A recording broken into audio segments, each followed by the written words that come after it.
새벽 5시 30분. 알람이 울리기도 전에 박순희 씨는 눈을 뜹니다. 어둠 속에서 천천히 몸을 일으키는 그녀.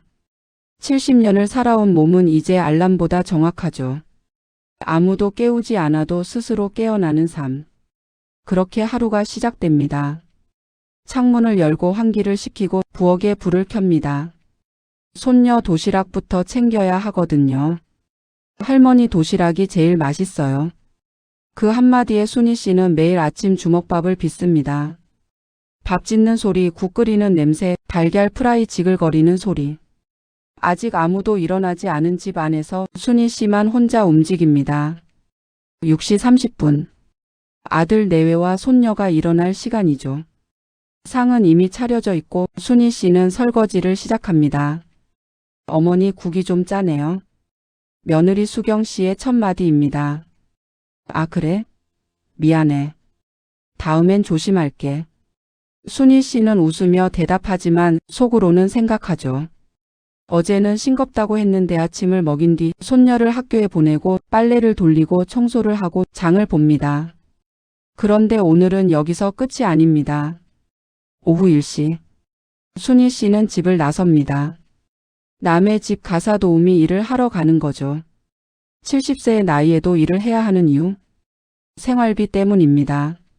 아들이 주는 용돈으론 턱없이 부족하거든요.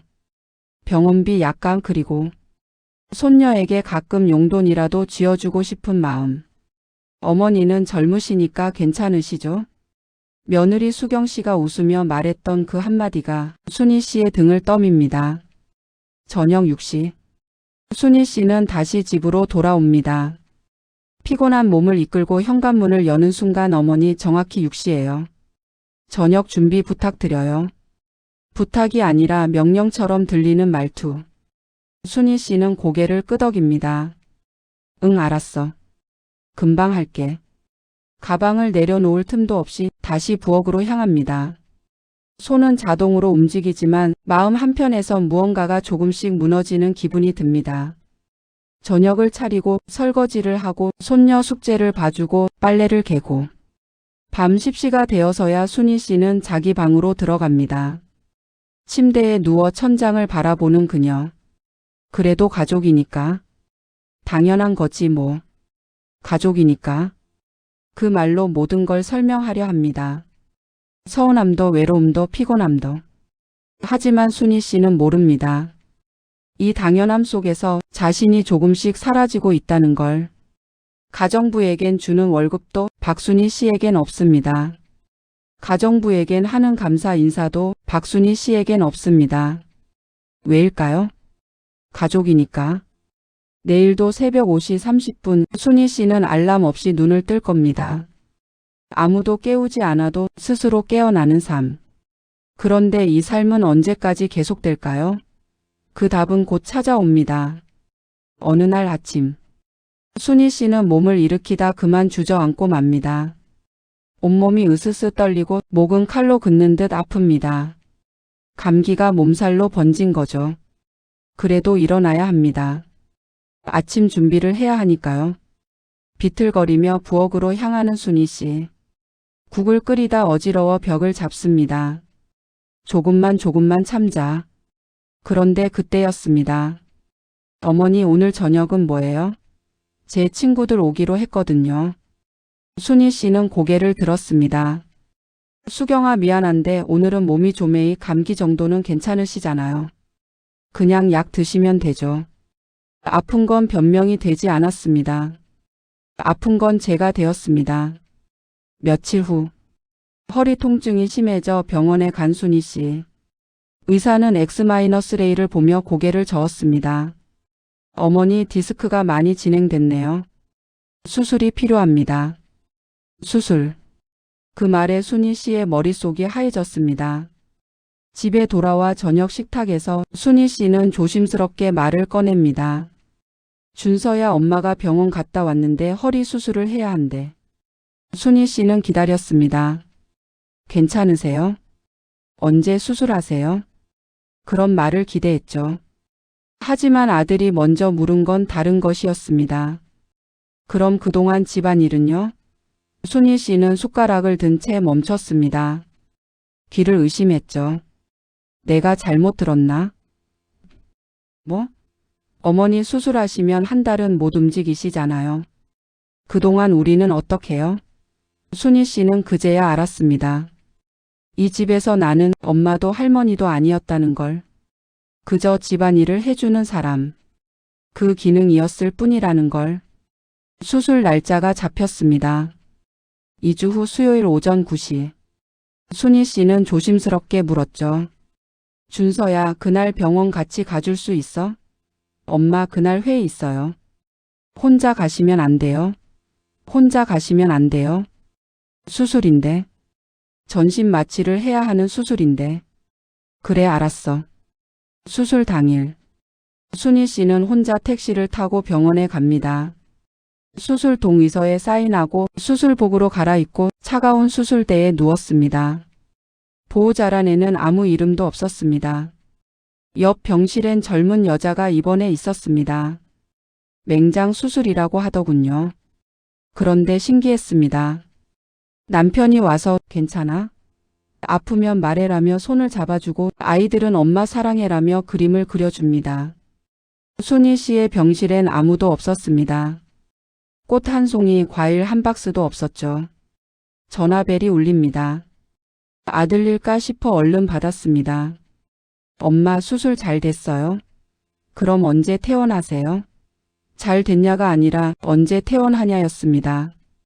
일주일 후래. 아, 그렇게 오래요? 알겠습니다. 비. 순희 씨는 천장을 바라봤습니다. 눈물이 핑 돌았지만 울 수도 없었습니다. 옆 병실에선 가족들의 웃음소리가 들려왔습니다. 그 소리가 순희 씨의 귀엔 너무나 멀게 느껴졌죠. 일주일 뒤, 순희 씨는 퇴원했습니다. 집에 도착하자마자 며느리가 물었습니다. 어머니 언제부터 집안일 가능하세요? 괜찮으세요? 가 아니라 언제부터 일할 수 있느냐였습니다. 순희 씨는 그 순간 깨달았습니다. 나는 이 집에서 가족이 아니었구나. 엄마도 할머니도 아니었구나. 그저 일하는 사람이었구나. 건강보다 중요한 건 밥이었고 수술보다 중요한 건 청소였고 통증보다 중요한 건 빨래였습니다. 그날 밤 순희 씨는 홀로 앉아 생각했습니다. 언제까지 이렇게 살아야 하나? 이게 정말 가족인가? 그리고 그때 순희 씨의 마음속에 작은 균열이 생기기 시작했습니다. 아직은 말하지 않았습니다. 아직은 참고 있습니다. 하지만 이 균열은 곧 거대한 무너짐이 될 것입니다. 어느 날 밤, 순희 씨는 화장실에 가려다 멈춥니다. 거실에서 들려오는 목소리 때문이죠. 아들과 며느리가 나누는 대화. 작은 목소리지만 고요한 밤엔 선명하게 들립니다. 당신 솔직히 말해봐요. 어머니 없으면 우리 훨씬 편하지 않아요? 그건 그렇지. 요양원은 어때요? 요즘엔 시설도 좋던데. 우리도 좀 살아야죠. 순희 씨의 심장이 멎는 것 같았습니다. 손으로 입을 막고 그 자리에 얼어붙습니다. 요양원. 그 단어가 머릿속에서 맴듭니다. 자식에게 짐이었구나. 가족이라 믿었던 이 집에서 나는 그저 짐이었구나. 그날 밤 순희 씨는 잠을 이루지 못했습니다. 천장을 바라보며 수없이 되뇌었죠. 그래도 가족인데. 그래도 내 아들인데. 하지만 이제 그 말도 공허하게 느껴집니다. 며칠 후 식탁에서 아들이 말합니다. 엄마, 우리 다음 주에 제주도 가기로 했어요. 3박 4일로요. 순희 씨는 고개를 들었죠. 우리라는 말에 자신도 포함된 줄 알았으니까요.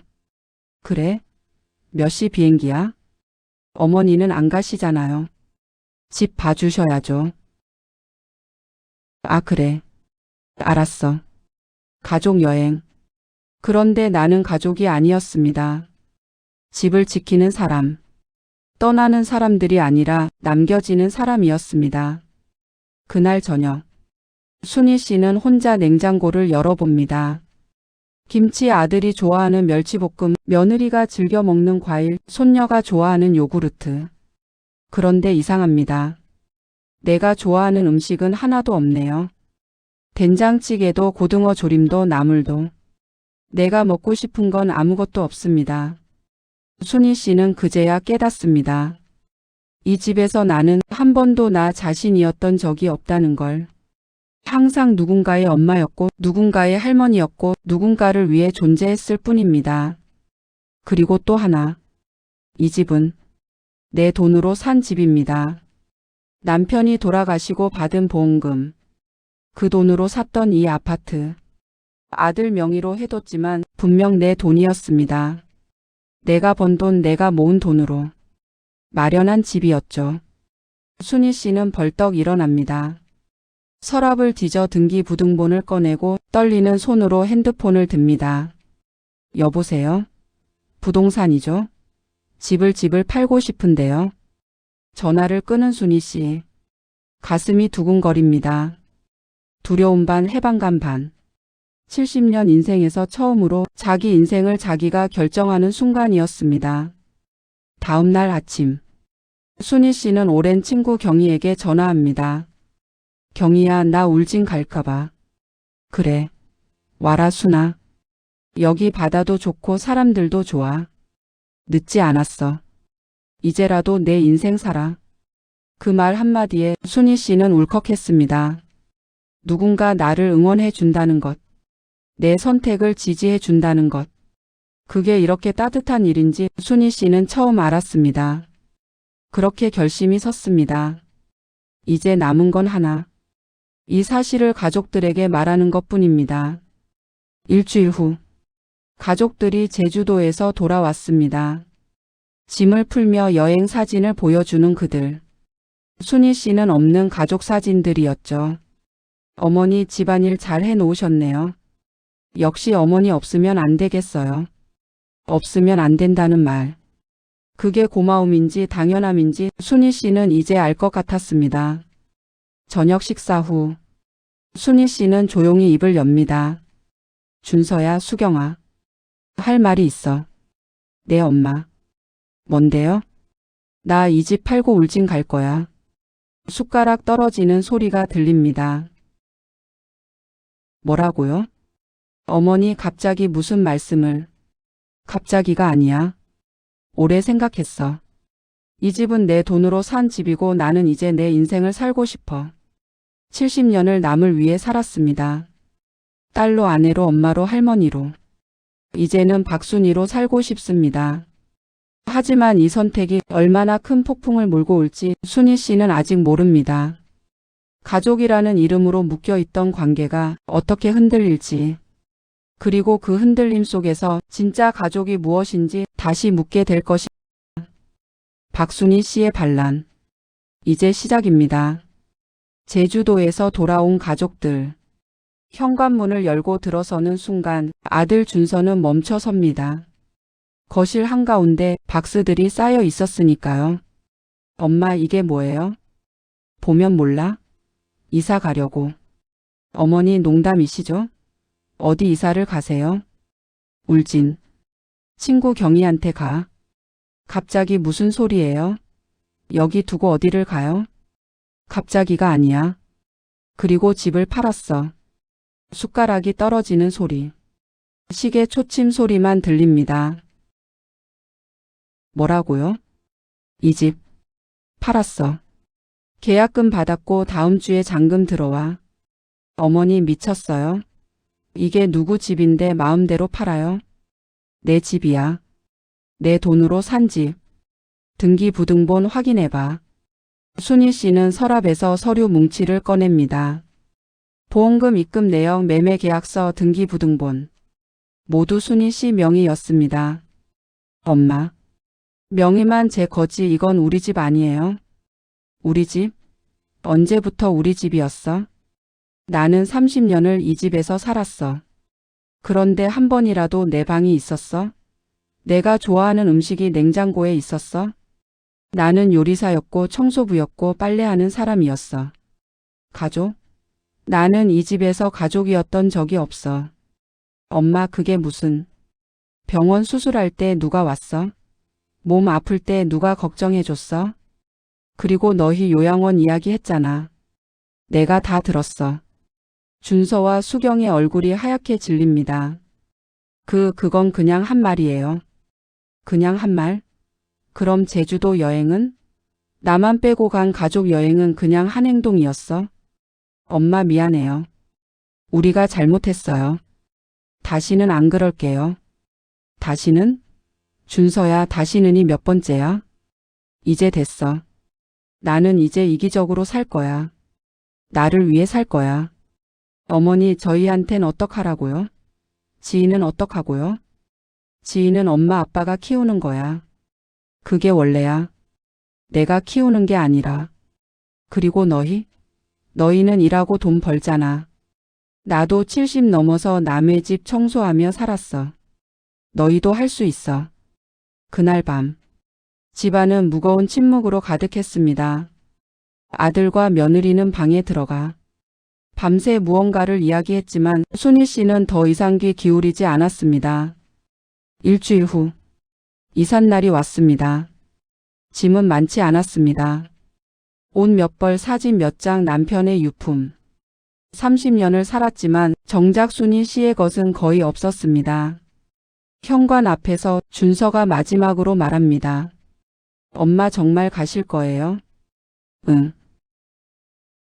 연락은 하시죠? 그래. 가끔. 순희 씨는 돌아섭니다.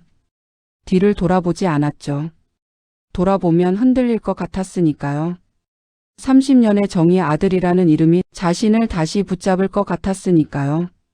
하지만 순희 씨는 걸어갑니다. 계단을 내려가고 아파트 정문을 나섭니다. 택시 안. 순희 씨는 뒤를 돌아봅니다. 30년을 살았던 아파트. 이제 더 이상 자신의 집이 아닌 곳.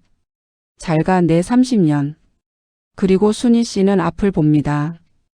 울진으로 가는 길. 70년을 살았지만 처음으로 자기 인생을 사는 길이었습니다. 하지만 순희 씨는 몰랐습니다. 이 선택이 얼마나 큰 용기가 필요한 일이었는지. 그리고 앞으로 펼쳐질 삶이 생각보다 훨씬 힘들 수도 아니면 훨씬 아름다울 수도 있다는 걸. 박순희 씨는 이제 박순희로 살아갑니다. 누군가의 엄마가 아니라 누군가의 며느리가 아니라 그저 박순희로. 이것이 끝일까요? 아니면 새로운 시작일까요? 그 답은 앞으로의 이야기에 있습니다. 새벽 6시. 순희 씨는 눈을 뜹니다. 하지만 오늘은 다릅니다. 알람 소리도 없고 서두를 필요도 없습니다. 창문을 엽니다. 파도 소리가 들려옵니다. 서울 아파트에선 들을 수 없던 바다의 숨소리였죠. 순희 씨는 천천히 일어나 차를 한 잔 끓입니다. 누구를 위한 것도 아닌 그저 자신을 위한 차 한 잔. 베란다에 앉아 바다를 바라봅니다. 해가 떠오르고 세상이 천천히 밝아집니다. 오늘은 뭘 할까? 아무것도 안 해도 됩니다. 누구도 재촉하지 않으니까요. 아침 산책을 나갑니다. 방파제를 걷는데 한 할머니가 말을 겁니다. 새로 오신 분이시네요. 여기 혼자 사세요? 네, 혼자 살아요. 아이고, 외로우시겠어요. 지금은요, 전혀 외롭지 않아요. 그 말이 진심이었습니다. 70년을 살면서 가족들과 함께 있을 때가 가장 외로웠으니까요. 혼자 있는 지금이 오히려 가장 자유롭고 가장 평온했습니다. 한 달이 지났습니다. 어느 날 오후 현관 초인종이 울립니다. 문을 여는 순간 순희 씨는 멈춥니다. 준서야? 아들 준서가 서 있었습니다. 말없이 서 있는 그의 얼굴엔 후회와 미안함이 가득했죠. 엄마 들어가도 돼요? 그래, 들어와. 거실에 마주 앉은 두 사람. 침묵이 흐릅니다. 준서가 먼저 입을 엽니다. 엄마 미안해요. 정말 미안해요. 그동안 제가 너무 당연하게 생각했어요. 엄마가 해주시는 모든 게 당연한 줄 알았어요. 엄마 없이 살아보니까 알겠더라고요. 엄마가 얼마나 많은 걸 해주셨는지. 순희 씨는 아들을 바라봅니다. 가슴 한편이 먹먹했죠. 하지만 예전과는 달랐습니다. 흔들리지 않았습니다. 엄마 다시 돌아오시면 안 돼요? 우리 다시 잘 살 수 있어요. 준서야. 미안하지만 난 지금이 좋아. 엄마? 너희한테 화난 것도 아니고 원망하는 것도 아니야. 그냥 난 이제 나로 살고 싶어. 70년을 남을 위해 살았어. 이제 남은 시간은 나를 위해 쓰고 싶어. 준서는 더 이상 말하지 못했습니다. 엄마의 눈빛이 예전과 달랐으니까요. 흔들리지 않는 자신만의 중심을 가진 눈빛이었습니다. 준서가 돌아가기 전 순희 씨에게 편지 한 통을 건넵니다. 지가 할머니한테 쓴 거예요. 준서가 떠난 후 순희 씨는 편지를 펼칩니다. 할머니 보고 싶어요. 할머니 도시락이 제일 맛있었어요. 언제 다시 만날 수 있어요? 사랑해요. 순희 씨의 눈가가 촉촉해집니다. 하지만 마음은 흔들리지 않았죠. 손녀를 사랑하지만 그 사랑이 자신을 다시 묶어서는 안 된다는 걸 이제는 알았으니까요. 순희 씨는 답장을 씁니다. 지희야, 할머니도 너를 사랑해. 하지만 할머니는 이제 여기서 살 거야. 가끔 놀러와. 그때 맛있는 거 해줄게. 그것이 순희 씨가 배운 것이었습니다. 사랑은 희생이 아니라는 것. 사랑은 자신을 지우는 게 아니라 건강한 거리를 유지하는 것이라는 걸. 계절이 바뀌었습니다. 순희 씨는 이웃들과 친해졌고 작은 텃밭도 가꾸기 시작했습니다. 오후엔 바닷가를 산책하고 저녁엔 친구 경희와 차를 마십니다. 순아, 표정이 정말 좋아졌다. 그치? 나도 느껴. 후회는 안 해? 없어. 하나도. 어느 날 아침, 순희 씨는 거울을 봅니다. 주름진 얼굴, 70년을 살아온 흔적들. 하지만 그 얼굴이 이제는 달라 보였습니다. 안녕 박순희. 이제야 처음 만나네.